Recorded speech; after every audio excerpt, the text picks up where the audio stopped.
The Bellows Self-Care. All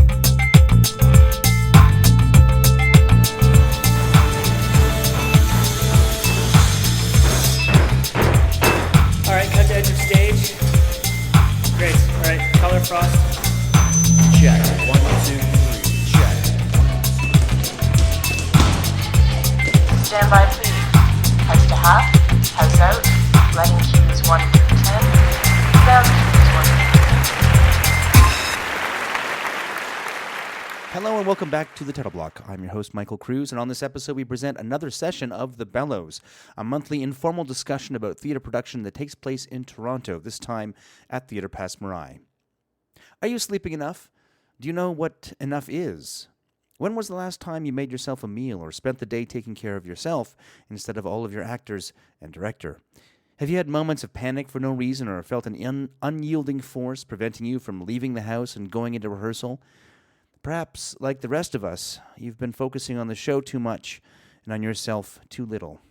Self-care is important and vital to a long and fruitful career. The next hour and a half, we'll talk about self-care. In this session of The Bellows, host and carpenter Kevin Hutson talks to a panel of self-care experts about surviving, life in the theater. Recorded on February 20th, 2017, our panel was made up of David Whitley, advanced care paramedic and peer support worker in paramedic services, and Leah Erbe from the Actors Fund of Canada. You can find some more complete bios online at thetitleblock.com, and of course, I encourage you to support the show through patreon.com, where you can help me cover more events like this and bring interesting local discussions to artists across Canada, as well as interviews with Canada's leading designers about their history and their craft. And before we begin, remember, the Actors Fund is not just for actors. If you go to afchelps.ca, you can find the lifeline for the Canadian entertainment industry. If you're facing an insurmountable dental bill or that show closed early and the rent is due, or if you have to have emergency surgery and will be out of commission for the next month, turn to the AFC. They can help.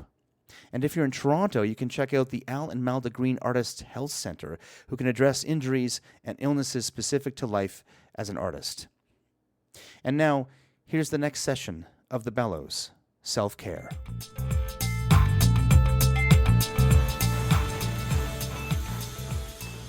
Okay, welcome to The Bellows. This month, we are presenting a panel here at Theatre Passe-Muraille on the subject of self-care. Very important topic. Before we get too far into it, we at The Bellows would like to acknowledge the traditional caretakers of this land, the Haudenosaunee, the Huron-Wendat, the Métis, and the Anishinaabe peoples, to all the peoples of Turtle Island, Chi-miigwech. And that's that. Hi, my name is Pip. My name is Christopher. And this is Kevin. And we are The Bellows. And we actually have 2 new core members. New people as core members, but old people as Bellows attendees. Michael Cruz and Rebecca Houghton are also part of our core team. So now there are more of us to be even better. So how many of you, is this your first time at The Bellows?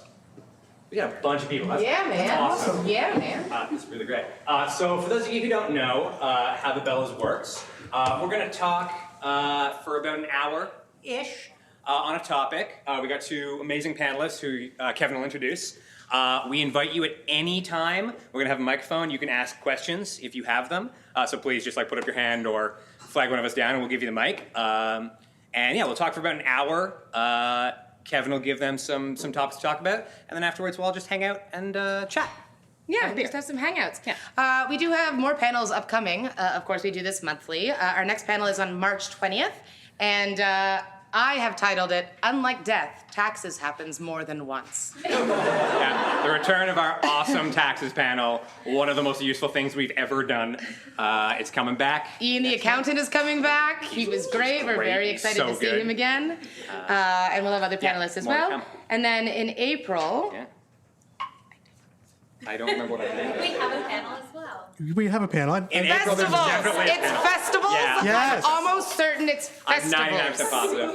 Yeah, and it'll be in April on the 3rd Monday of the month. Actually, it will be on the 2nd or 4th Monday because the 3rd Monday is Easter. Easter, yeah. Oh, right. Yeah. Yes, Easter is very important. Yeah. So I think it'll be on the 4th Monday. Anyway. And it's on a topic.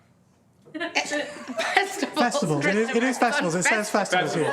Best We just topic. decided this. Best topic. Best topic. What else do we have to talk about while we're up here? I don't think we should talk Nope. anymore. Yes. The bar is open. The bar will remain open. It is $4 steam whistles. $4 steam whistles. Which is awesome. We'd like to thank Theatre Pass Marai for giving us the space, and we'd like to thank Julian, our bartender. Tip Please him. Tip him well. Without further ado, to the panel. Thanks very much, everybody. Thank you all for coming to the Bellows. Thanks to all the people who are here for the first time. It's super exciting. Self-care at the end of winter is particularly timely, I think. My birthday is in February. And after sort of Christmas, which I don't care for, and then a long, cold January, which is always miserable, the last thing I want to do in February is get older. So I don't know if any of you feel the same way about winter, but this is not good for me. Self-care is super relevant to the industry that we're in as well. A lot of people seem to have a lot of pride about the lack of sleep that they get. I know I was there once, and it's better if you sleep. So this is just us. Sleep is good for you. This is just us talking about things that we do, strategies, resources that are available to help you guys help yourselves. Because it's really easy to not eat or sleep and go to that second call of the day. But it doesn't help you. It doesn't look good on you. Yeah, let's just leave it at that for the time being. We're not here to diagnose anybody today. We're just here to help each other out, which is what the Bellows is all about. So without even further ado, on my left, who are you and what do you do? You're both on my left, you can pick. Okay, hi. My name is David Whitley. I'm a paramedic for York Paramedic Services, and I basically started in the Middle Ages, and I love my job, but it has a big impact on your life, different traumas, and so self-care to me is really important, although sometimes it's a disaster, but sometimes it's very rewarding, so. My name's Leah Erbe. I'm the program manager at the AFC, a Canadian charity that was previously the Actors Fund of Canada. We provide emergency financial assistance for members of the entertainment community nationally, people in music, theater, dance, film, and TV who have had some sort of unforeseen emergency and can't pay the rent or feed their family. We can usually help you out with some financial assistance for a month or two while you get back on your feet. I was the case coordinator there for 8 years, handling every application that came in, speaking to people, taking that first phone call, dealing with the application for assistance, and oftentimes I would personally hand over the check. So I've seen a lot of terrible things, a lot of situations that we help to make better a little bit, and I have a lot of cautionary tales about what happens when you don't practice self-care.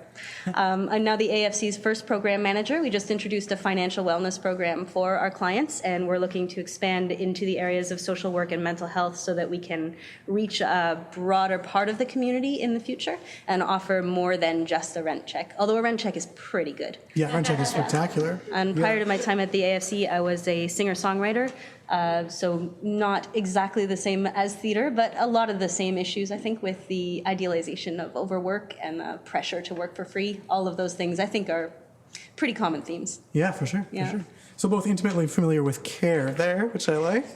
Can we start with some just basic definitions when we're talking about self-care? What are we talking about?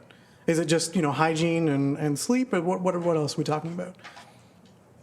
I think it's being faithful to yourself in all the capacities, your behavior, your thoughts, your feelings, being honest with yourself and breaking out of the bubble of conformity and perfectionism and, breaking out of certainty, breaking out, embracing the ambiguity. Yeah. Yeah, mine is maybe a little bit more pragmatic. For me, self-care would encompass self-protection on a bodily level, just making sure that you are safe. all the way to taking care of future you, older you who might want to retire someday, you with the bad shoulder or the bad ankle or the tendency towards anxiety. Self-care is making sure that you can live and work as functionally as possible while also working in theater under the demands that people are placed under. Yeah, so I just started at Production Canada, and we've sort of started instituting a policy that if you've worked the night previous, we're not interested in hiring you, which is a thing we literally had to do because that happens. Yeah. Other than just sort of call times, are we familiar with any particular barriers to self-care? Because I would take, if I could, I would work 16 hours a day, and so I do need that rent check. Yes. I think there's definitely the financial grind is a huge part of it that would stop most people from making a sane, healthy choice. You have to keep the rent paid, and you have to keep food on the table, and you've got to feed the dog, and maybe you'd want to turn the lights on once in a while. All that stuff, really important. I think there's a lot of pressure from the top down, but also there's pressure everywhere from every part to overwork and to do something that's unhealthy or unsafe in the name of helping to get that project done. So I think the barriers are coming from everywhere. Yeah. So taking even one step forward is difficult in so many different ways. Right. Yeah, I think industry and self-concept, the industry of what is expected of us at work was similar. Yeah. And how we see ourselves, our self-concept. If we're trying to be perfect, if as a first responder, if I believe that I should have a cape on and I should be a superhero, then self-care. That's what the hell, that's ridiculous. Because we have to be competent in high-stress environments, like acting, but we have to be perceived to be competent. So we sort of paint ourselves in a corner by who we try to be when we're not ourselves. So I think always coming back to ourselves when we get anxious and when we are when things go wrong and we fail and we fall and it's a disaster, right? These are all adaptive symptoms. These are part of our ancestral inheritance. So it throws us back onto ourselves. Failure is essential. So embrace it. Embrace the ambiguity. Take risks. I like this superhero image because you never see, Batman eating in a movie. Yeah. That just never happens, right? Or Superman doesn't go through the drive-through to get a burger. Yeah. That just doesn't seem to, but presumably these are things that those people need to do in order to function at a level. Yeah, does Superman subsist on sun rays? Is that? I'm unfamiliar with the metabolism of. Maybe later? Right. So in terms of you're a singer-songwriter, so that means you're sort of self-employed largely? Would it? You have your own schedule? Well, I did. Yes. Yeah. Yeah. I'm full-time in the office now. So that was, part of self-care for me was realizing that it was going to be much healthier for me to, obviously the monumental step of removing yourself from full-time work in the industry that you, I think, belong in forever, whether you're working in it or not, is a major life choice. Right. But I've done it in the best possible way. I'm still helping other artists every day. That's showing up every morning, really difficult. That's a big change for me. Do you find that more difficult than setting your own schedule? Because I fall to pieces when I have to set my own schedule, to be perfectly honest. I'm a lot like you. Even though it is very difficult for me to drag myself there some mornings, it's still much better for me to have a place that is not in my house that I work, where other people are going to see me, so I have to put on shoes and brush my hair and probably my teeth, all of that stuff. That outside check, I rely on imposing those barriers on myself, those restrictions on myself. Yeah. You're going to go outside today, whether you like it or not. Mm-hmm. Yeah, I find that helps tremendously, to be perfectly honest. So consequences of doing this poorly. Do we want to talk about this lovely handout which you've brought? Yeah. Okay. Does everybody have a handout? At work, I had the pleasure of working in Road to Mental Readiness from the Mental Health Commission. It's a program for first responders, but there's also a civilian program, and it's available. Anyways, the Mental Health Commission thought, okay, the thing that keeps stigma going of mental health is the binary, either you're okay or you have a diagnosis, right? And no one wants a fucking diagnosis. Excuse me, so you know what? It keeps everything buried underground, and that keeps everything working, right? The industry works fine, everyone's smiling, but they're falling apart behind the scenes, right? So they thought, okay, well, there's a different way to imagine mental health, and they came up with the mental health continuum. There's a copy on every table. So now this mental health continuum applies to everybody. It's just not the people that are great and the people that are losers, you know, if you have a diagnosis. I'm being ironic. I was diagnosed with PTSD in 2000 after an ambulance rolled over, so I've gone through this. So this applies to everybody, and we move back and forth between healthy, reacting, injured, and ill. We go back and forth, and these categories bleed into one another. So this paper will describe what it's like, you know, sort of a self-check. It's a great self-check. You wake up in the morning, go to bed at night, you go, where am I on the continuum? It's the actions we can take in order to become healthy or better healthy, because we always want to swing to the healthy, the green. But it's also try to see ourselves in a way that, hey, we're going towards the reactive, the injured, the ill, and it's good to talk to somebody. And so the self-care, depending on where you are, where you fall in the continuum, is different. For someone who's really healthy and vibrant, self-care may be something like, you know, I'm going to go for a 10-kilometer jog, right? For someone who is ill, like getting out of bed is self-care, right? So it's, you know, it all has to be seen in a context. So I find this is helpful. But you can find this on the mental health continuum, on the MHCC, the Mental Health Commission of Canada's website. Fantastic. I think you mentioned stigma there, which is an interesting one that we'd like to talk about.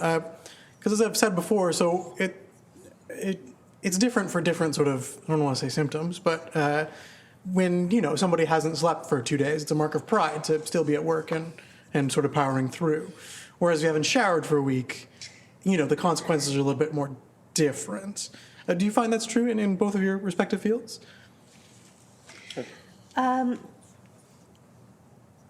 That's a really good question. I find that there is still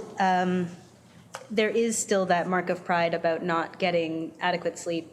And I find that just if you're working in entertainment in general, hygiene comes before sleep almost everywhere, so that, you know, for us it's very important to have that approachable, not so smelly dynamic that you can, you know, meet an employer and work face to face with someone. I do think that the lack of sleep, something that I have seen more than I wish in my time at the AFC is, especially if you are driving home after a gig, it is so dangerous. Please don't.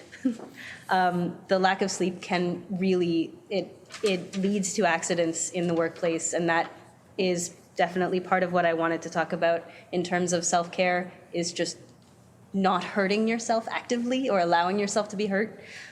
So I think, there are some things that we let pile up, that, you know, we always push healthy eating or that longer jog farther down the road because maybe I'll have time to do it next week. But to be aware of especially sleep, those consequences can become immediate.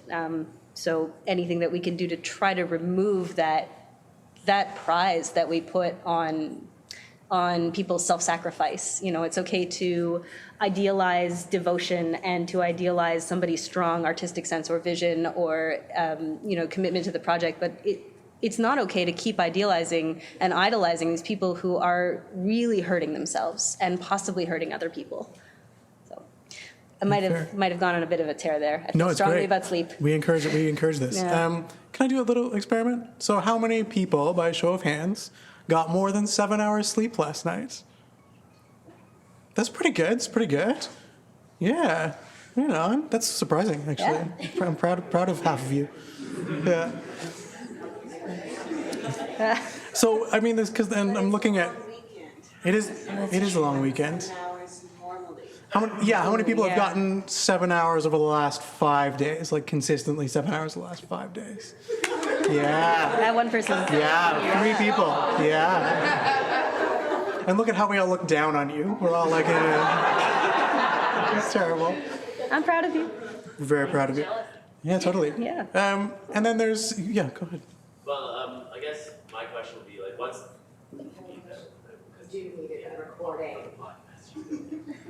my question would be in terms of sleep, like lack of sleep or less sleep, the difference between not allotting yourself the time to sleep and just not actually sleeping during the time you've allotted. Because there's a difference between saying, oh, I only gave myself 5 hours to sleep last night, so I only got 5 hours, and I was in bed for 9 hours and I slept for 4 hours of that 9 hours. Yeah. That, like, where does self-care play into that? That's a really good question. Yeah. I think there's, if I'm in bed for 9 hours and I'm getting 5, then, I'm making movies in my head. I'm anxious about something, anticipatory anxiety, something of the past or something coming up tomorrow. And so I think it's to address the anxiety that the cause of me staying asleep or not staying asleep is vital. So sort of taking it back to its root causes is important. So self-care, such as exhaust yourself if you have the time, like physically, go out for a jog, walk, whatever. So upping the chances of success. Tim Robbins, that motivational speaker, said, when people choose one strategy for success, it's not very good. If you have 5 strategies for the same success, chances are 2 of them may work if 3 fail. So I think that's important with self-care. Does that answer your question? Yeah? Great. Fantastic. I like the questions to the end. So that's sort of the difference between, I don't want to say neglect, but sort of, our lives are busy and sometimes you do with 6 or for a few hours. And sometimes you're unable to get that sleep for whatever reason. And so that relates to our continuum as well, I think, right? When you need to, because it becomes a bit of a cycle. Yeah. Well, if you're overworking, like, well, hello, but right. But it's you have something you have to reckon with. It's gonna come back to bite you in the ass. So something has to give. Yeah. You're not Superman. You're not Wonder Woman. So how do we do a better job of specifically getting sleep? I want to talk about, looking after ourselves in general, but specifically sleep. Well, the first part, I think, is setting those boundaries, is deciding how many shifts you're able to work, assuming that there's work there for you, deciding how long you're going to spend on each project, deciding how many of your hours you're going to volunteer, and being realistic with yourself about what you need. So penciling in 4 hours and assuming that you can sleep on a makeshift cot in the back is not going to be in your own best interest. Really level with yourself. If what you need is 8 hours a night, don't have shame about it. Don't let people mock you, or let people mock you. Who cares? But know what you need so that when you chip away at yourself during times of pressure, if you're getting 6 hours a night and it's been 2 weeks, you know that you're running low. Take care of yourself. It's okay if you need to go under. If you know you need 8 hours, it's been 2 weeks, you've had 6 hours, 5 hours here, maybe you stayed up all night one night. Just take it easy on yourself. And when you resurface, that's the time, really, like when the project is over, when the pressure is off, after you've slept for a day. Come back up, wake back up, take some stock, review what you did. If you finish a project and you feel terrible or you are sick again, think about how you can set boundaries next time or set goals next time. Think about whether you need some outside help like a coach or a counselor. Think about whether you just need a friend who will help you be accountable, whether you need to lock your phone in your nightstand overnight so that you don't check your email in the middle of the night, even if somebody is emailing you and it might be important.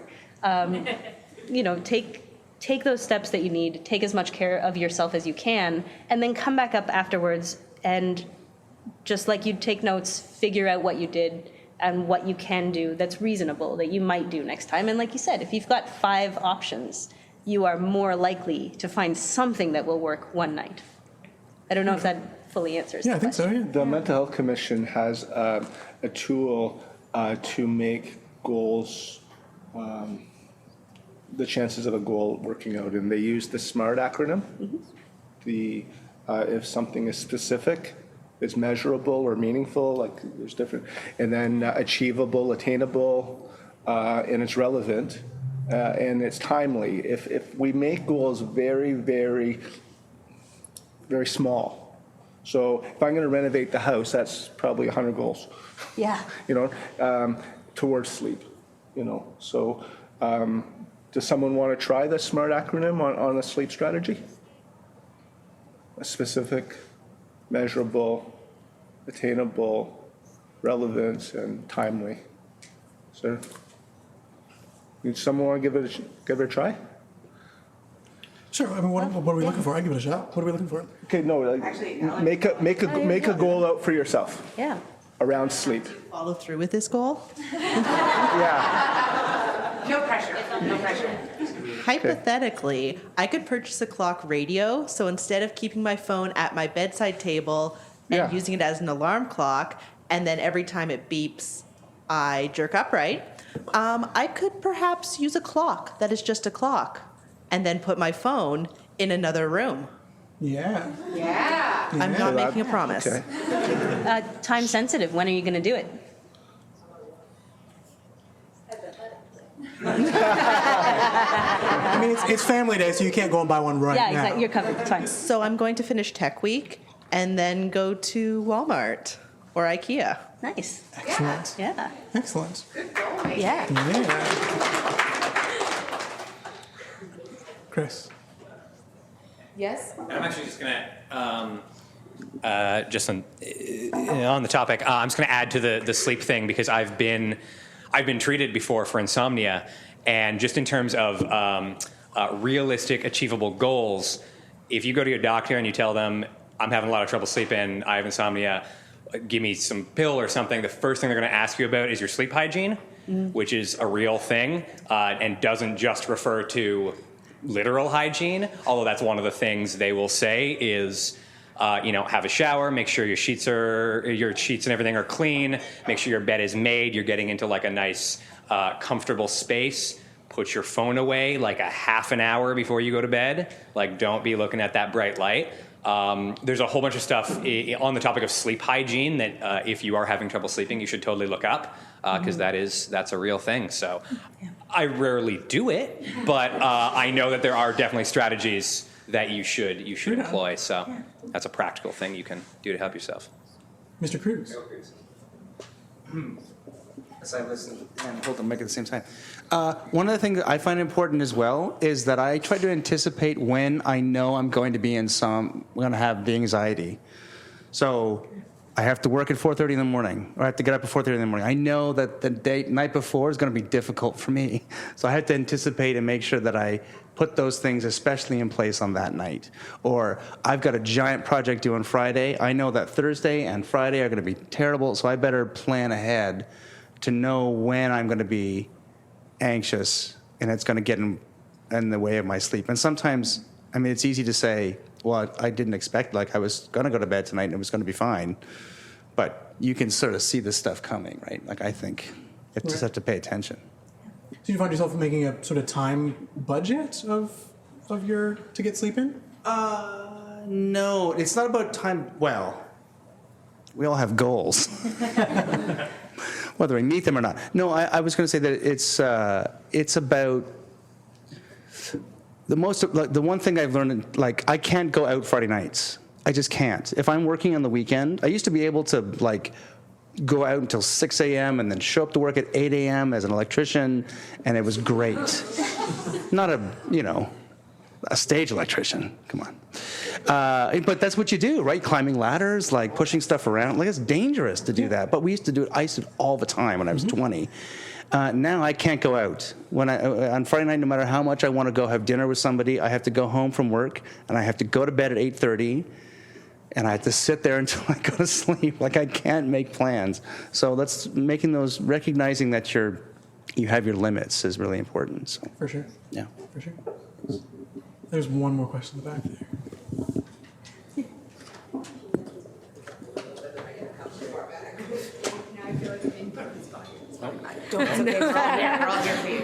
I just wanted to quickly ask, how do you prioritize sleep? So, like, if you have to say 8 hours, right? That's 8 hours out of a 24-hour day, plus the 2 hours to eat, which is 10. You have 12 hours left. You have 8 hours of work, which gives you what? I think 6, if my math is correct. 4, oops. As you can tell, I don't do math for a living. So with those 4 hours, like, you're supposed to be able to get your social time in, your me time in, your everything you need. But how do you prioritize that in just a daily basis to get all of that done in 24 hours? You just can't? I don't know. Any suggestions? I think nobody's getting it done all the time. That's like way out of the realm. Getting 8 hours a night would be so nice. But I think part of it is, be realistic with your goals, right? If you know you need 8 hours and you're totally grouchy and you're barely functional, then you have to let some of the social engagements go. I was saying just before we started that I've made a commitment recently, because I found myself getting really worn down, to just try to get 7 hours and put that 7 hours aside for myself. I can sleep or not sleep, it doesn't matter, but they're mine. And it's a huge sacrifice. I'm not a super busy person generally, I'm not a huge social butterfly, but just, I can't go see that movie before the Oscars, and I can't go see that play I wanted to see, and I can't go out for dinner because I'm going out the next day. It's a huge, huge sacrifice. So I think be realistic, be kind to yourself, understand that we're all gonna screw it up, and just make that commitment sort of in the service of future you. That if you understand its importance, I find it becomes easier to budget as much as you can. And then don't beat yourself up when you stay out till 3 a.m. It happens. If I can add to that, I think something that we're talking about a lot of, you have to allocate this time for sleep. You have to make sure that you eat every day. These are also things that are fun and good. Being in bed sometimes is the best thing in the world. Eating a delicious meal is amazing. So maybe there's also the idea that I have to sleep for 7 hours tonight, otherwise I'm going to be feeling terrible tomorrow. If we reframe that for ourselves as I get to sleep for 8 hours tonight, and it's okay that I'm not hanging out with somebody else because I get to I'm going to feel amazing tomorrow, or I'm going to go out for dinner tonight, and that's going to be my really good thing, is the meal is going to be awesome. So reframing it as a positive addition to our days. My dad once asked me what my hobby was, and at the time I was in theater school, I was like, Dad, my hobby is sleep. I'm I love naps. They're the best thing that's ever happened to me. If I have 3 hours, that's what I'm doing. He was like, okay. For the record, I think the after breakfast nap is the sweetest of all. So good. It is just the best. So good. Oh yeah. So yeah, just choosing to do things that are self-care as a choice, as something that's good for us and that we enjoy. Can I just jump onto that again? How do you reframe, or thoughts on parts of self-care that you know you need but you don't like, or that when self-care becomes one more thing that you're not doing well? When you're not doing things well and you need laundry, but there's no gratifying, happy, bliss, bubble bath way to just stay up late and do your damn laundry.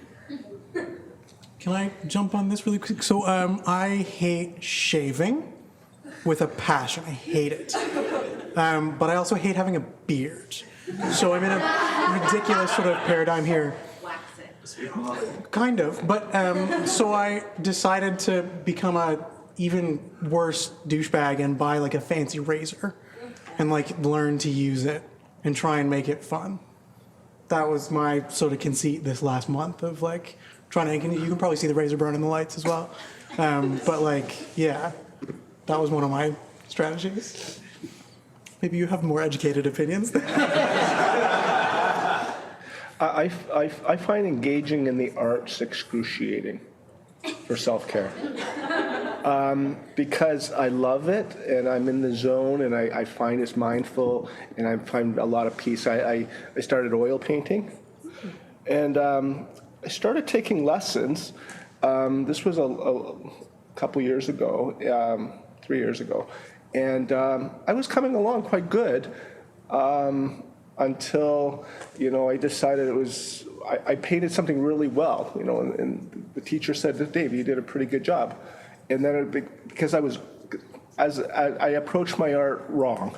I'm grandiose, I'm narcissistic, I want to be the best. Like, if I can't do a Monet, I don't want to start, you know what I mean? So then it's like, when I tried to do something and it worked out and I got affirmation for it, well, then that was like, oh, what's going to happen next time, right? If it doesn't meet that. And then, so I decided, then I didn't do the art for about a year. And so then I went into a collective in Richmond Hill, and it was a situation where an artist would actually come and dabble in your work to show you. And that was fine in theory, but when she put the brush on my canvas, it's like, yeah! I didn't know what to do. And that was such important self-care, and I was progressing, and it was meaningful, and it was life-giving, because I got a stressful job. And I got stuck, and I've never been able to get back to it. But I'm trying, So. My wife is a bagpipe player, and so she's a performance psychologist. And so she goes, Dave, you're doing the shoulds, get rid of the shoulds, okay? And be realistic and know that, forget the outcomes. You just have to engage with it. Lean into, because we're addicted to certainty. We're addicted to certainty and security. So lean into the ambiguity, lean into the contradictions, and lean into what you love to do, and you're robbing yourself if you don't do it. So, I have to take her advice. So It's good advice. yeah, that's good advice. Yeah. I wanted to go to the laundry point specifically because that's such a tough thing for me as well, because I just don't find the joy in it that other people do, and so I put it off like crazy, and then it's a big task, and I don't want to stay up late and do my laundry. I want to stay up late and do other stuff instead of getting proper sleep. What has really helped me is thinking about it as just taking care of this weird squishy bag of meat that we're in charge of. If you don't do your laundry, first of all, make it easy on yourself. Get as much Febreze as you can. Have it handy. If you can afford dry cleaning, if you can afford to pay somebody to do stuff for you, pay somebody to do stuff for you. If your mom is looking like she might be feeling generous, just give her the bag of laundry. So make it as easy as you can. Take all your favorite stuff with you to the laundromat and set up and just make a little tiki bar at the laundromat, have a margarita, kick your feet back, put a little paper umbrella in your drink, do whatever. But also know that if you don't do your laundry, you will still wake up tomorrow attached to the same weird squishy meat bag, but there won't be any clean clothes. And you will have to go out into the world and meet people in clothes that you know aren't clean. They might not know because see previous read Febreze. But you're doing what you can. When I say take care of yourself, that's part of it. You've got to shepherd yourself through life. Allow yourself to be kind to tomorrow's you. If you were visiting a friend who was terribly depressed and couldn't do their laundry, or like the time when my friend had a baby and I just showed up, did all his laundry and left, and he cried in gratitude. Allow yourself to take care of yourself the way that you would take care of somebody else who's in that need and hurting. Here's a question. Oh, what's over the question as opposed to a statement? So I'm going to tell a very brief story. I was doing a play a couple of years ago, and I just want to stress how this is a dark tale. And it's to stress that self-care is really, really important. Now, what happened to me was sort of unavoidable in the sense that I didn't know that I had this condition, undiagnosed condition, but I was a week out from putting the show up that I was not only producing, but that I had written and was performing in, because I like to take it easy on myself. Anyway, a week before, and I don't say this publicly, but because I think it's important to be open and honest about this stuff. I had a stroke a week before my show went up, and it was actually a brain hemorrhage at the top of my brain stem, and that's not what I'm really here to talk about. But I was stressed out of my frickin' mind, and I was not taking care of myself, which generally I'm pretty good at, but it was a constant go thing going into the last week of rehearsals. And that's not to say if you don't get 8 hours of sleep a night, you're going to have a stroke. That's not to say that, but it can build up to that. Or if not something life-threatening like that, you may have a nervous breakdown, which can be in the long run life-threatening. And it's going to affect not just your career, it's going to affect the wellness and well-being of your life and everyone around you. And so it is this, I think, symposium on self-care is really terribly important. And I could go on ad nauseum about, mental health issues and how you need to take care of yourself to help avoid getting into those things. Because some of us, of course, just live with mental illness. And I'm babbling, and I will now shut up.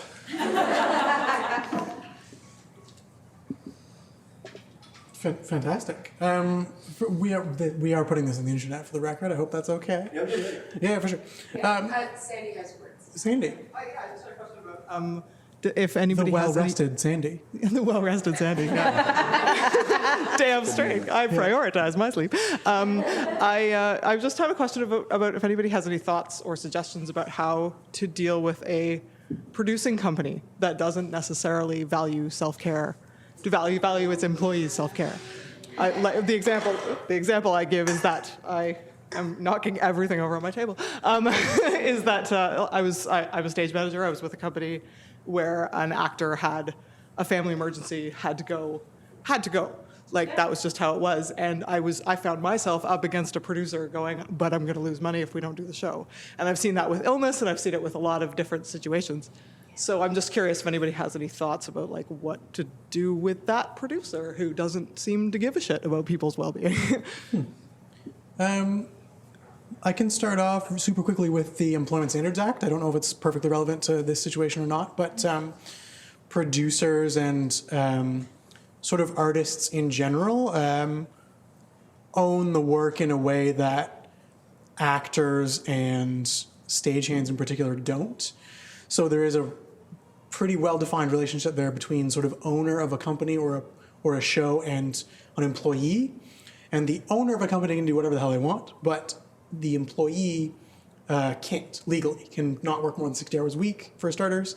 And there's a bunch of restrictions, and the owner cannot ask an employee to do certain things. And there is, legal backup if you're really desperate. But that is not a well understood definition in the artist and employee, because essentially the artists are the owners of this piece of art in that way. So the producing company very much owns it. They make the profit off it, they blah, blah, blah. And then the employees don't. So they have that backup. That's the sort of basic starter, I guess. Yeah. I mean, aside from calling somebody a monster, I don't really know what's... Yeah. I think that's, I wouldn't encourage maybe name calling, but I think that it's important to be the person who stands up, and it's really hard Find out if there are sympathetic voices who work at the same company or in the same production, if there's anybody around you who is willing to take that stand, do your research, know your legal rights. If you are protected, or if any of the people who are affected are protected by a union, call your union, find out what the deal is. And generally, no, I think a very, very difficult thing, obviously, in this industry is turning down work and knowing when to walk away. And we can't always do that. But if you can afford to, which I want to talk about in terms of savings, that's also part of self-care. But if you can afford to, and if it is past the line of what you can accept, even if it's being done to another person, you don't have to be shy about why you walked away from something or why you don't want to work with someone. You should be civil. Because we all want the phone to ring again, but you don't have to be shy about it. You can stand up for it, and it's okay to know what your rights are, what common practice is, and stand up for that where you can. People don't, and people get hurt, and it's heartbreaking. And to see a production company not stepping up is, yeah, it's really, really terrible. And I wish I could tell you that it was super uncommon. But I see stories like that all the time at the AFC, where people's employers don't do what they should, and people have to get legal backup, or often, like I said, if they're lucky enough to have a union that can get involved, sometimes the community has to step up and take care of that person, where the employer doesn't, and really should. That's an ongoing fight in the industry, is making sure that people are safe and people are respected. So it's a daily grassroots level fight, as well as a big, much bigger than this conversation about employee safety. But it is it's like speaking up for anything else you don't find acceptable. Is, hey, don't call my friend that name. Hey, don't do that thing to my friend. It's not cool.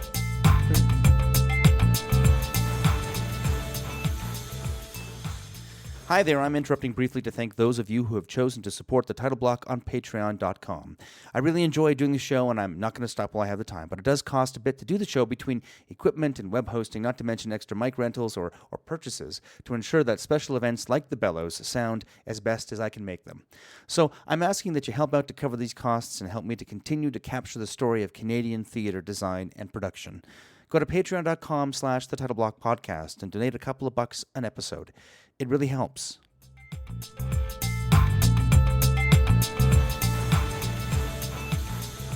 Yeah, we have this industry is, the show must go on. That is a saying we have, but that's actually a saying from an era of understudies, right? That's where that comes from.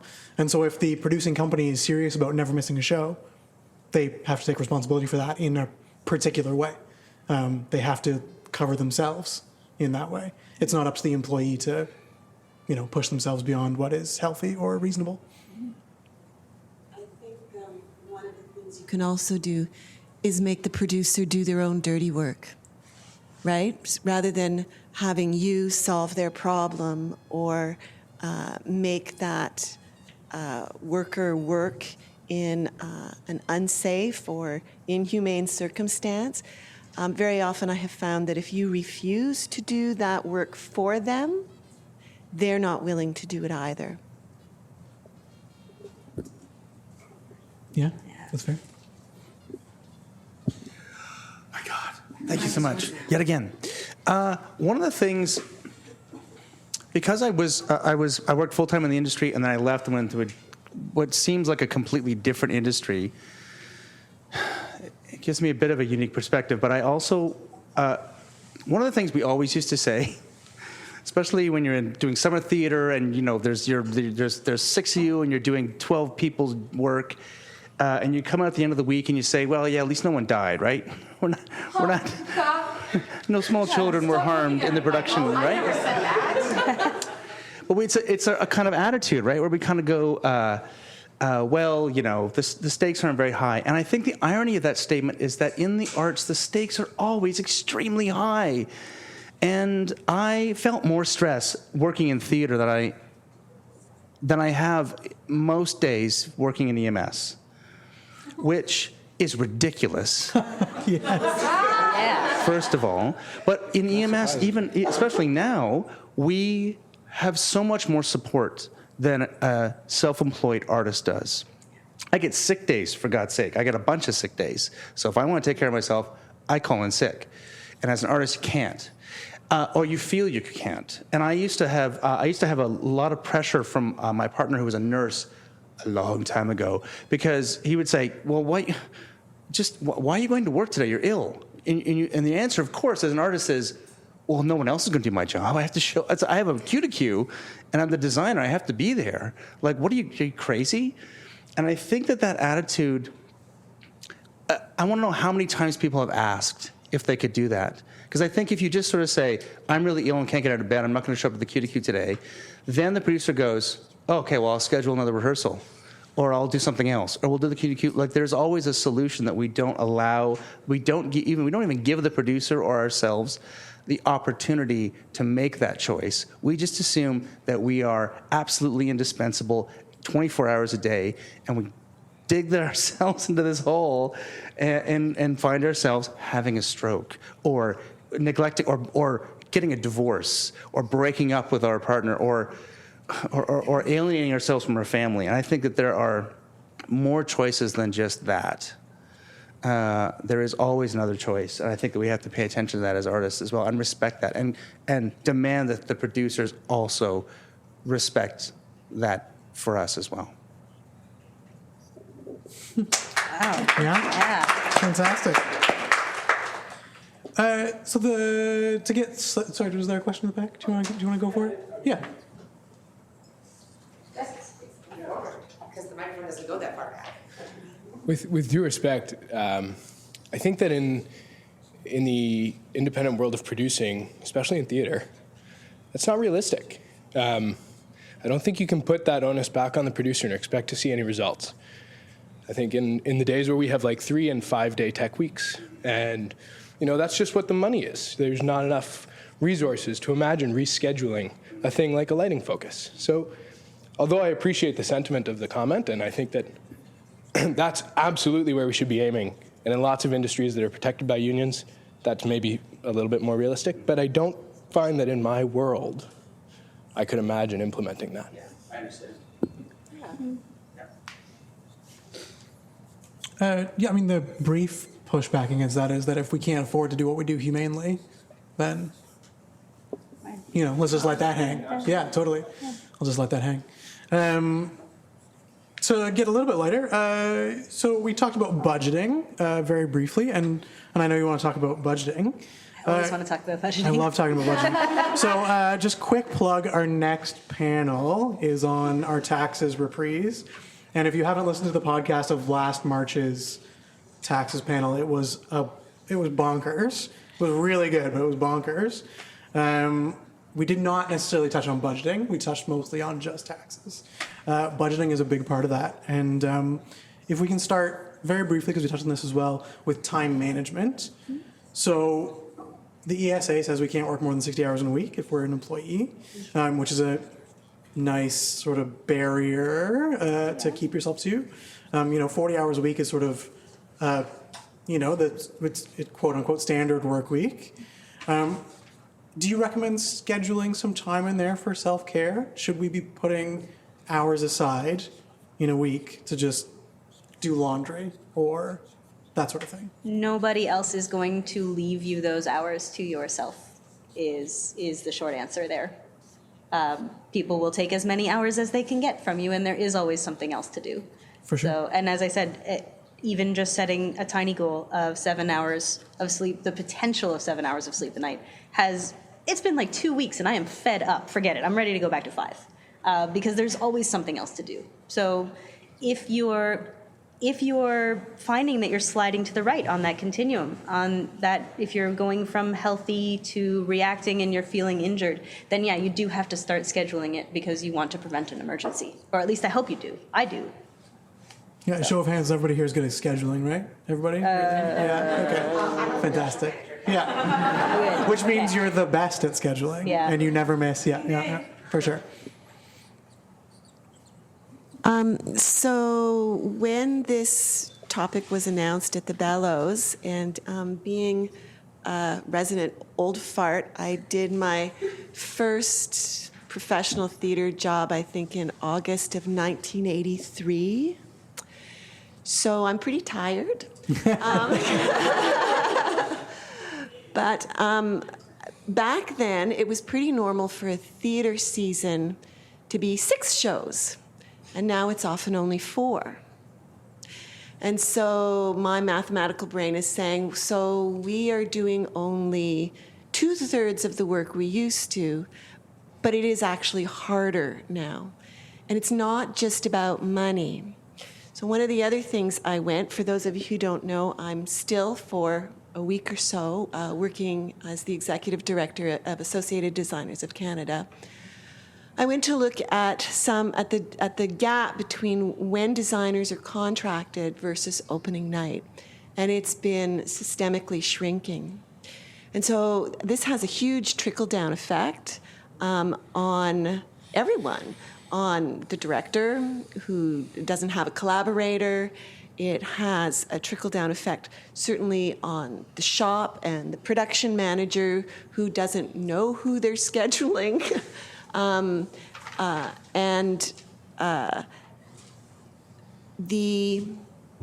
The work becomes harder because we are accelerating the pace at which we do it, even if we are not necessarily doing more than we used to.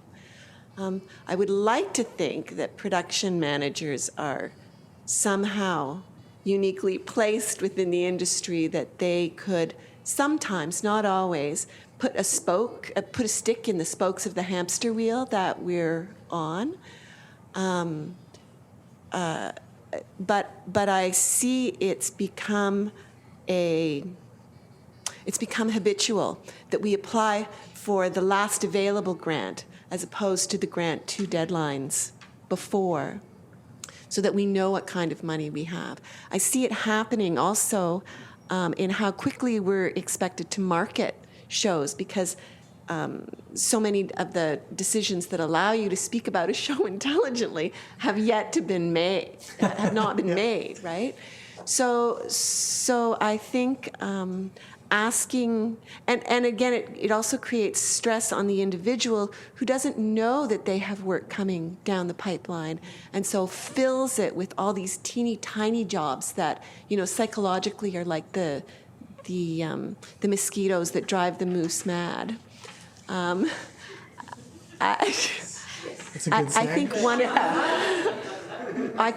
think one of the things we systemically that we need to address is this lack of runway that we function with. I say it hoping it will be heard and acted upon. Fair enough. I mean, and speaking to a point that you made, like as a production manager who works freelance, I often don't get contracted until after the designers.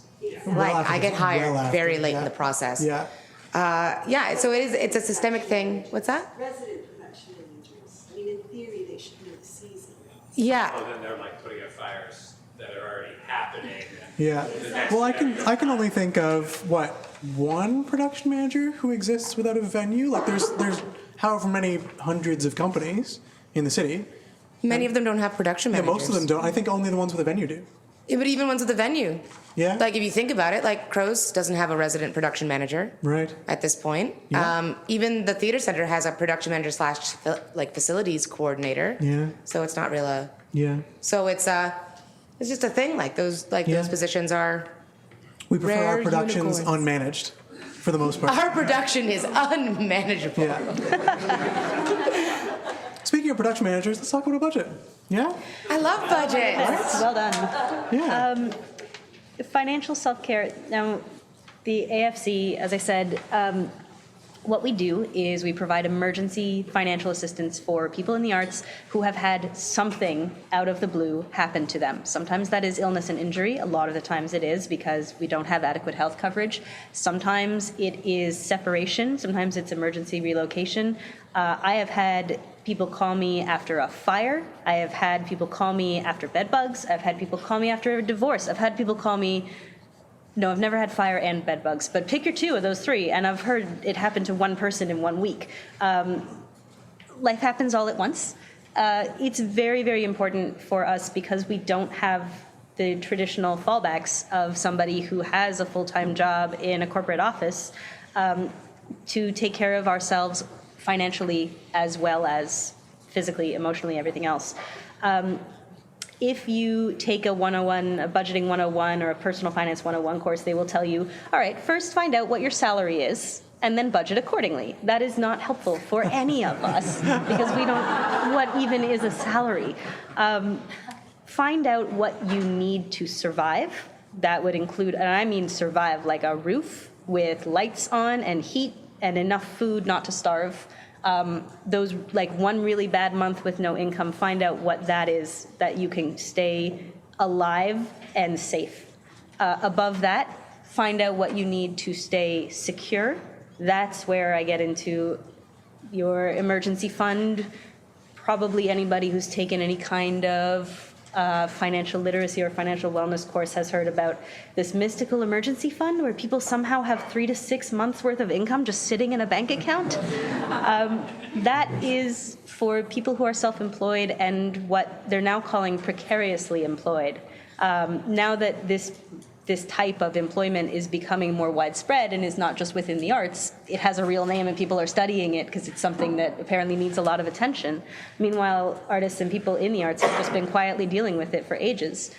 That emergency fund is going to be what gets you through that 3 months where you can't work after any of these emergencies, or what gets that emergency medical bill paid, or what buys you the dental work that you need so that you can keep smiling and keep going to meetings and getting the job. That emergency fund, build it however you have to, but understand that it does seem like an unmanageable goal. It took me an embarrassing number of months to meet it, but I met it because I worked for over a year at it pretty aggressively. Save as much as you can because you don't have the traditional fallbacks. You don't have those traditional safety nets that a lot of other employees have. And then above that, know what you need to be long-term stable. If you've covered survival, if you know you can eat, if you've covered security and you know that you'll have enough money for the car insurance payment, if you make that quarterly, you have a kind of enough of a cushion that, you know, if one bad bill comes down the pipeline, if you accidentally leave your data on when you go to the US and you get a $600 phone bill, it's not going to send you into bankruptcy. Past that, find out what you need to feel stable. If you feel stable with, I think the author Cynthia Heimel said, a teenager feels stable with anything. All they need is a roast beef sandwich, $10 in a backpack, and they're good to go. If that's all you need, then great, you're well on your way. If you feel like you might want to think about how you're going to retire, when you're going to retire, managing not being able to work full time, finding a side gig, that's the final tier. Once you've covered keeping yourself alive, and then you've covered keeping yourself able to respond to day-to-day emergencies, then yeah, there's some soul searching that needs to be done, and which is not usually what you hear about budgeting, but it really is so personal. It's what you need. It's whether you have a family to provide for or a cat who might need to go to the vet, making sure that you feel comfortable with what you have on hand. Also, please go to the dentist. Please, I can't tell you. I'm gonna take 1 minute here. I can't tell you how many people don't go to the dentist. Of course I know why. Everybody knows why. It's, you know, first of all, they're a dentist, and second of all, there's fear. But go to the dentist, find out what is going wrong before it goes all the way wrong, and you are in your mid-50s and you need $30,000 worth of dental work.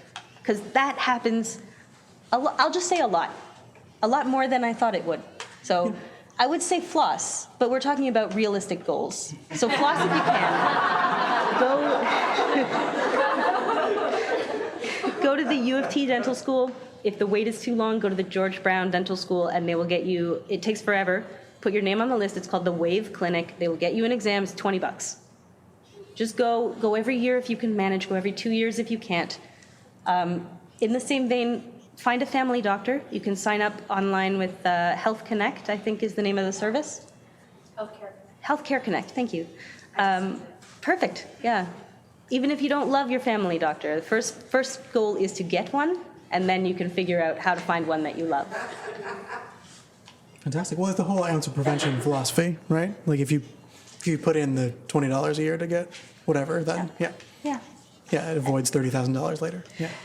That's the idea, and it's coming up with that $20 and the time to go there that is the hard part. But even if they tell you, you know, this tooth looks bad, you're going to need it taken out, and you consciously choose not to do that, which plenty of us do, and is totally fine. It's knowing, again, when you start looking at what do I need to be stable down the road, hey, that's the fourth tooth that he said was bad. This is going to be a big deal at some point. Mm-hmm.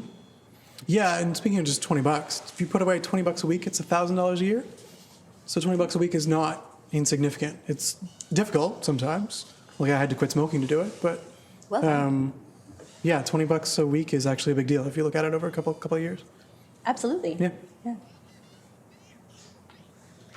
Yes. Actually, a point to both those things. In terms of the dentist, even though I hate the dentist and I'm terrible at going to the dentist, I recently learned that dental health actually has a huge effect on like all of your health, especially your heart health. So you don't want to be 50 and have never been to the dentist because, you know, that's really bad. So go to the dentist, even though it's scary and hard. And on the other point, Rebecca and I actually just went through Healthcare Connect, and it was like really easy and really great. And they set us up with a doctor who we love, and it was like actually really awesome. So Healthcare Connect, guys, if you don't have a family doctor, definitely use it. Sweet. Love it. Never heard of such a thing. There you go. They call you with a doctor. What? No way. It's amazing. Yeah. So, a little bit uncomfortably, if you have a friend who you think might not be taking care of themselves brilliantly well, is there a gentle way to broach the topic of self-care that will be constructive and not loud?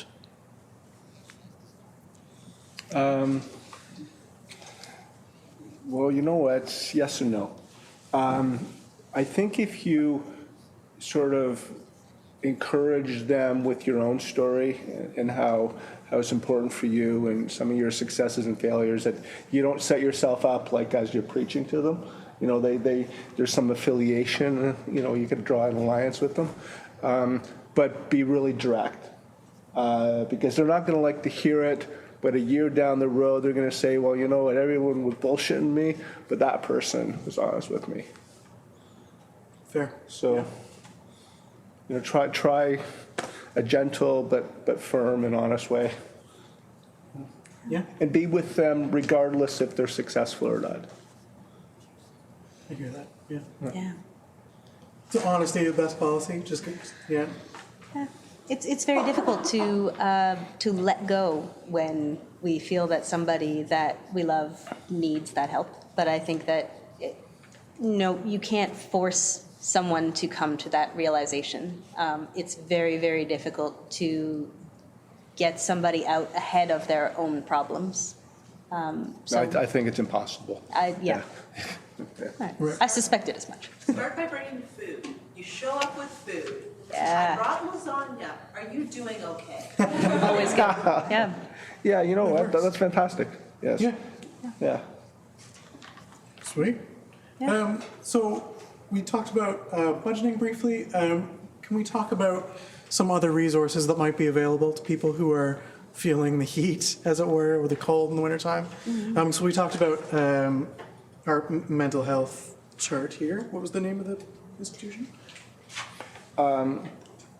The Mental Health Commission of Canada was the one that drew the top portion of this chart. Then REAP, the region of York, Morneau Chappelle did the bottom two columns. So, you know, there's, I don't know if you guys have EAP. No. No, what's the EAP? No. Employee assistance program. Oh, yeah. Well, Yeah, many corporations. Well, yeah. Right. Yeah. We wouldn't. Yeah, we wouldn't. Yeah. Well, we talked about the AFC, so that's sort of emergency care. Yeah, so the AFC provides, it's really a last resort when government benefits don't work out and your savings are exhausted, when everything goes wrong, there's one last safety net. There's one last lifeline that you can go to. And we encourage anybody who thinks that they can't pay the rent should give us a call. We are welcoming people.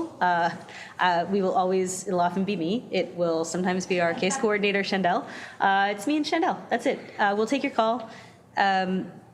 We'll see whether we can help you or not, and we're always available to help you figure out what it is you do need if you're not at the stage where you need the AFC or if our help isn't appropriate. There's also, specifically around self-care, the Artists Health Alliance, and they operate the Artists Health Centre at Toronto Western Hospital, is a fantastic resource in terms of physical and psychological health care for artists. Anybody who works in the entertainment industry very broadly can go there. They have a nurse practitioner who will do an assessment and will propose for you a treatment plan, whether that is to deal with a major health emergency or to just keep that bad shoulder or that anxiety in check. I also recommend, in a broader way, 211 is a resource that I recommend a lot. It is a 24-hour toll-free information and referral hotline. So you can call, speak to a real human, explain your problem, and they can refer you to government resources or community resources in your area and tell you about how to access them, whether that is a food bank near you or help with the Hydro One payment plan if you're facing cutoff, that kind of thing. So I always recommend 211. They're incredibly varied. They're very knowledgeable. They can also refer you to crisis hotlines if you are having a bad night. They can put you in, they are trained in crisis intervention and then can put you in touch with an appropriate hotline. Do not be afraid to call them. Everybody has bad nights, and that's what they sit around waiting to do, is to help people. For sure. Yeah. Is there such a thing as a peer support group for you guys? Establishing a peer? Yeah. We tried to offer that service. Yeah. Okay. Yeah.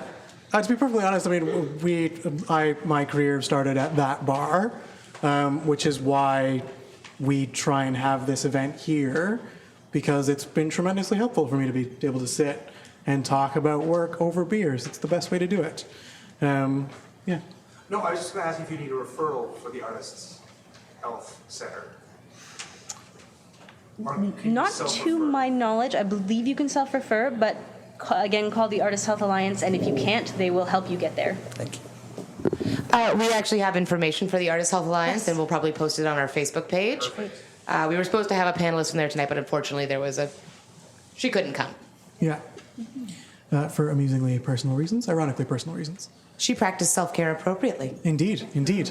I just want to, just before we go, I want to say that the AFC is a charity and would totally use your contributions. It is available to stagehands, to stage managers. Like it used to be called the Actors Fund of Canada. It is the AFC for a reason, because it's here for all of us. I know I used to work for the Tarragon. They do a couple of nights a year where they send some revenue to the AFC, and it's a good idea to throw into the pot. Thank you. Yeah. Yes. Question. Hi. My friend and I are coming here from the production program at Ryerson, and I just know, hey, there's a bunch of people in our program, and like just our age in general, with like mental illness, who are worried about that infecting their employability. And I was just wondering if there's like a line, and if so, how to gauge it when having a mental illness crosses from being something that's your personal business into being something you should have addressed where you're working. It's a very, very good question. That's great. Yes. Yeah. Yeah, please.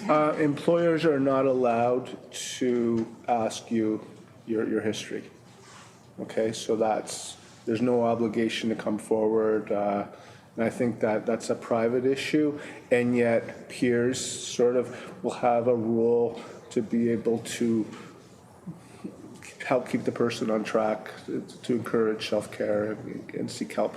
Because friends are the best, family are the best, maybe not family, friends are the best to help. I can speak to some experience. It's been uncomfortable, but essentially it's if it affects your day-to-day, if it affects your employability, and you can gauge that as well as anybody can, as well as your peer group can. If it affects on your day-to-day, then it is to be addressed. I'm in no way qualified other than through previous experience, but it's if it is making your life difficult, then I think it also means that you're giving them the tools to help you. For sure. Like you're giving them the opportunity to give you access to whatever resources you need to manage yourself and your health. Could I say? Go ahead. I was just going to say, to add to that, because I lost it as soon as I started talking. Oh yeah. It's going off of what Michael was saying earlier, which of course it's not always possible to ask for help and have people freely offer help, as we all know, just even in our lives anyway. But in terms of work, if you feel comfortable enough to talk about your own mental health, I think you'll be surprised, especially in the arts, how many other people are also dealing with the same issues, and who are highly employable, and many of whom are in this room and who have full-time jobs. So that it's not something that needs to be a problem going in, because you can talk about it, and this is a very welcoming community because so many people deal with these things. You will likely not be the first person. Yeah.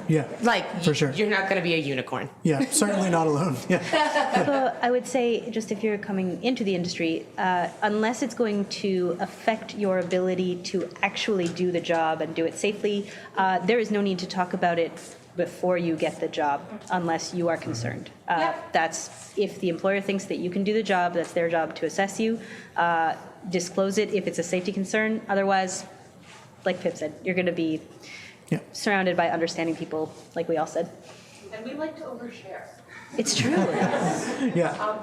I'm in wardrobe, and by the time I've sewn with someone for like 3 days, a week, we know our birth control, we know our relationships. Like, I'm around half-naked strangers as part of my job, and the level of like, oh, that's too personal. It's a pretty high bar to hit. You have to work for that. Yeah, for sure. Excellent. That feels perfectly beautiful and complete to me. Is there anything else? Yes. It's okay, I'll just talk about it. Do you find that certain... It's recorded. I'm sorry. Do you find that certain parts of this industry, like producers and stage managers, are, I guess, sorry, I hope I don't offend or anything like that. Do you find that they're like, whereas wardrobe might be more understanding, and like the lighting technician might be more understanding, whereas a stage manager or producer would be a little bit hardcore in the sense, like, do you find that they might not take it as easy as somebody who is more loosey-goosey, I guess? And again, I'm sorry. I don't think that's a job title thing. I think that's a personality thing. So like because I've dealt with a lot of mental health issues, and I have never in 16 years working in this industry disclosed to somebody and had them not be wonderful and understanding. It's not happened once. So so I feel like across the board, people are pretty cool. You might find, a 65-year-old dude who doesn't get it, who's like, no, whatever. But like, it's not going to be. But for the most part, everybody is so warm and open because we achieve a level of intimacy on day one that people working in an office never do. So, yeah. So what's interesting about that is that I actually work in an office. I'm a 9-to-5er. So I'm a production coordinator for a live events company. So I do. So I'm not like in the weeds with you guys, but I understand it a little bit. So I'm sorry. But just with that, because like I'm the youngest at my company, always will be probably for the next 10 years.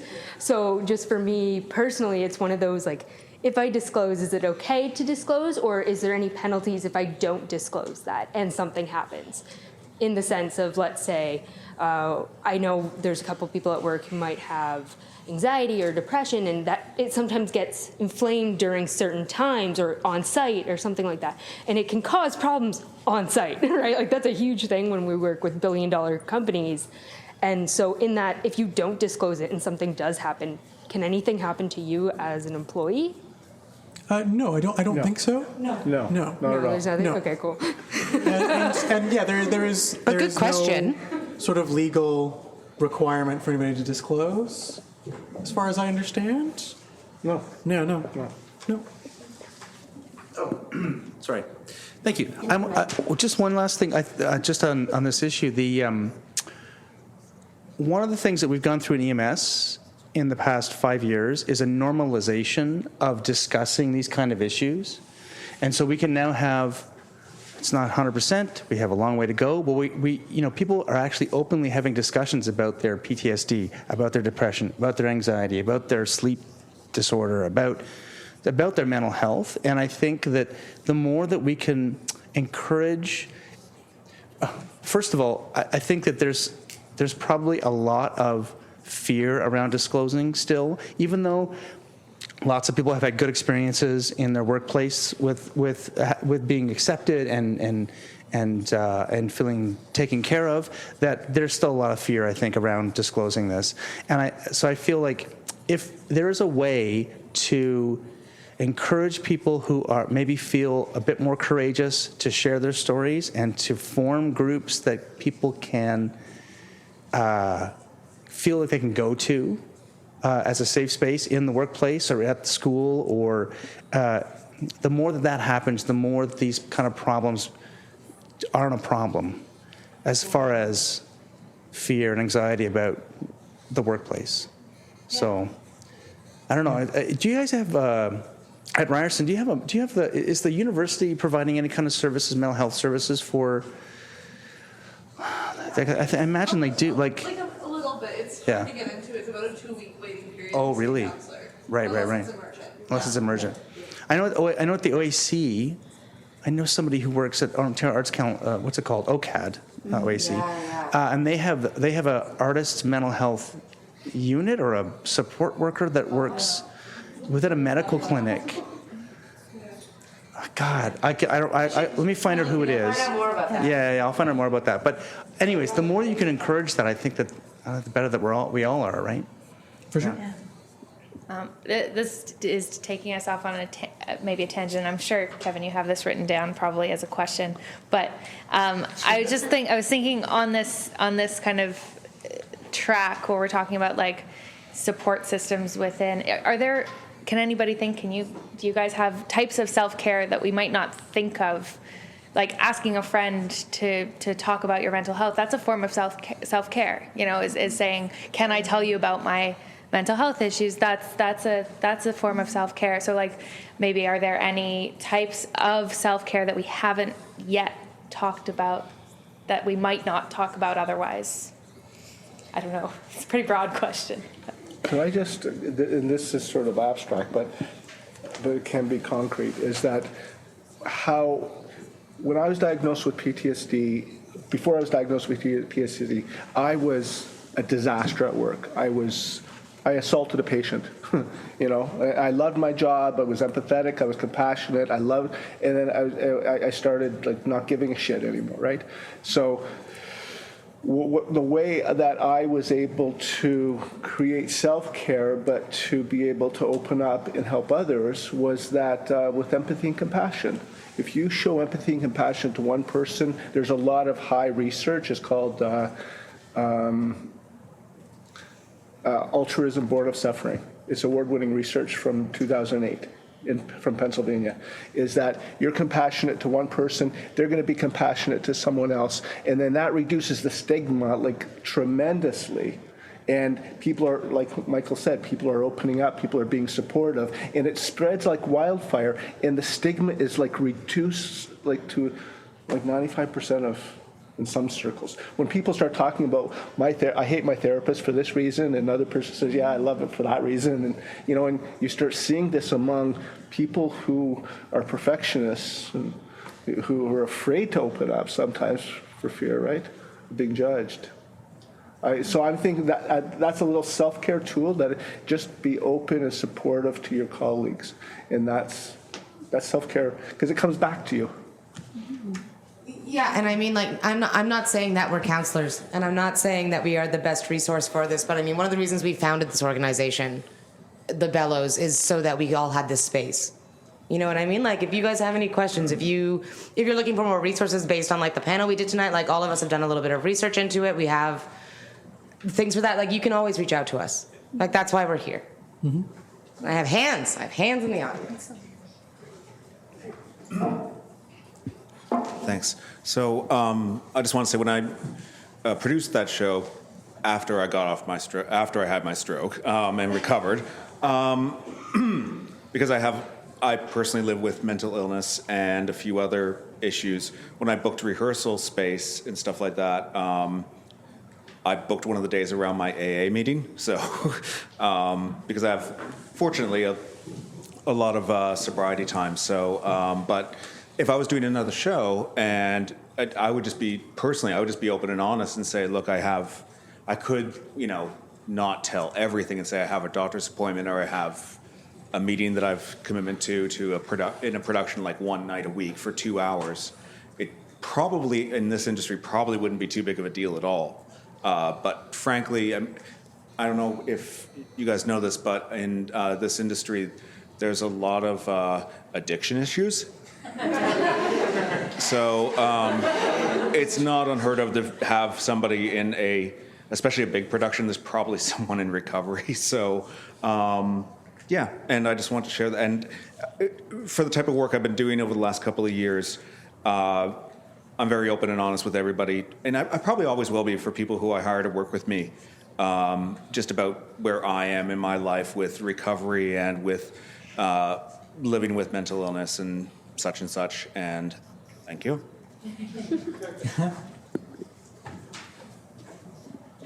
Just a little anecdote to build on what Michael was saying earlier about sort of being honest and talking about stuff. It's like I had a production meeting this past weekend, and I had been so busy with other things that I'd fallen behind on my end of a production.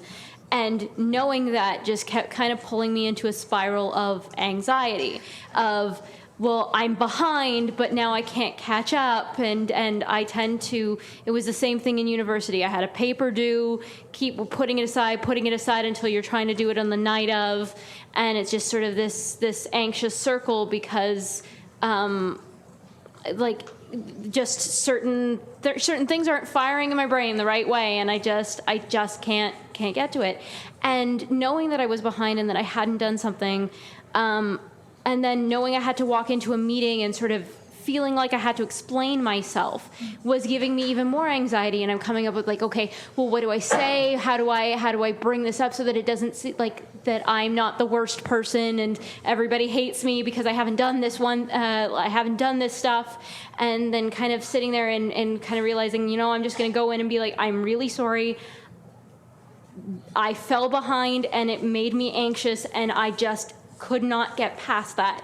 And I walked into the meeting and I sort of thanked them for their patience with me and sort of just gave that one or two sentences and immediately got back, oh, I know what you mean. I know exactly. I know how you're, I know who, like immediately it kind of, these people I hadn't worked in close quarters with yet. And so immediately we've had now this understanding of I've had the same problem. I understand. I know how to work with you because that's how I work.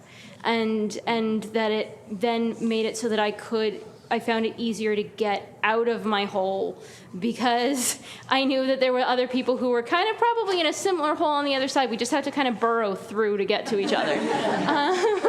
So sometimes it's like I have to remind myself that I'm not alone in the things that I feel and that there's other people who feel the same things, whether it's just a mental thing or whether it's a physical thing that they're actually experiencing, and that just I've been trying a lot more often in the last year or so to say I have this issue. I am experiencing this, and being honest with it, because then people can be like, okay, well, I am aware, and I either know how to help or just being conscious of it. Whereas kind of always I feel like I do anyway. I see the world from my perspective, and I forget to see the world from other people's perspective unless they tell me. And I get so caught up in me that I forget everyone else until they tell me, wait, I'm like this. And then it's like, oh, okay, I have to remember that. So. That's lovely. You had your hand up? No, I didn't. Oh. I just got keen. I thought there were more hands up. Well, to bring this to some sort of conclusion, because I think we're just about there. This has all been really lovely.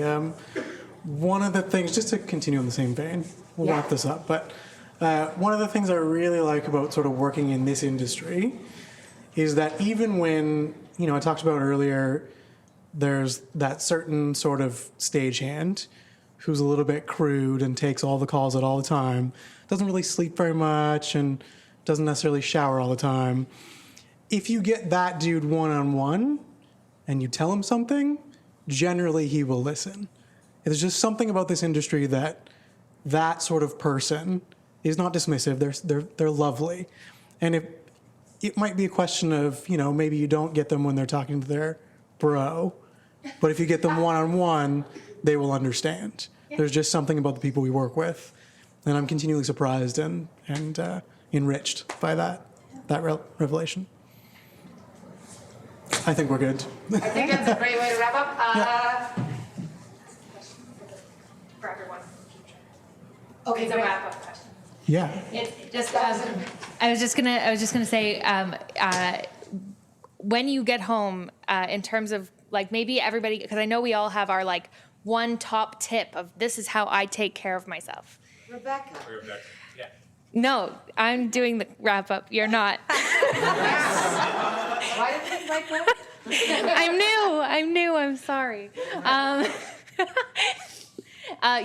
if people could send them to us and post them, we can either, if you want to do it anonymously, we can post it on the Facebook page anonymously, or If you don't want to do it super anonymously, we're here for a little while, and I have my iPad, and we're happy to record it. We'd love to make like a video to post. Yeah, Well, it's both ways. Both ways are great. So we talked about this before. Mm-hmm.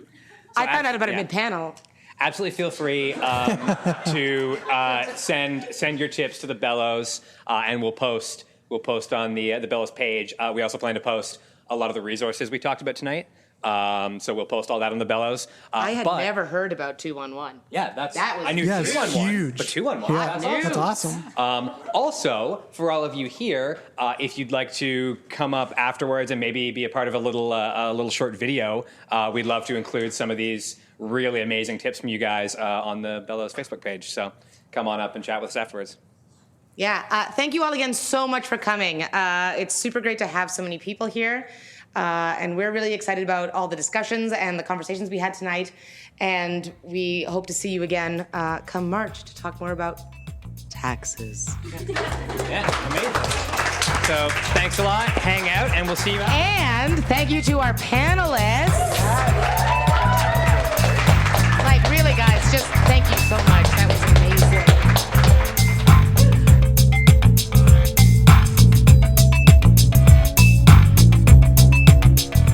And that was another presentation of The Bellows, Self-Care, recorded on February 20th, 2017 at Theatre Pass Marais in Toronto. The next episode of The Title Block will be a conversation with sound designer and composer Richard Farron. The music for this podcast is by Vern Good, with voiceover by Gabriel Cropley. Please go to iTunes and give us a review. It'll help get the word out about this podcast and share the history of theatre design in Canada. And you can follow us on Twitter at TheTitleBlockCA and on Facebook.com/TheTitleBlockPodcast. You can send comments and requests by email to TheTitleBlock@gmail.com. And don't forget that if you like the show, please support us on Patreon.com. I'm Michael Cruz, and I'll see you next time on The Title Block.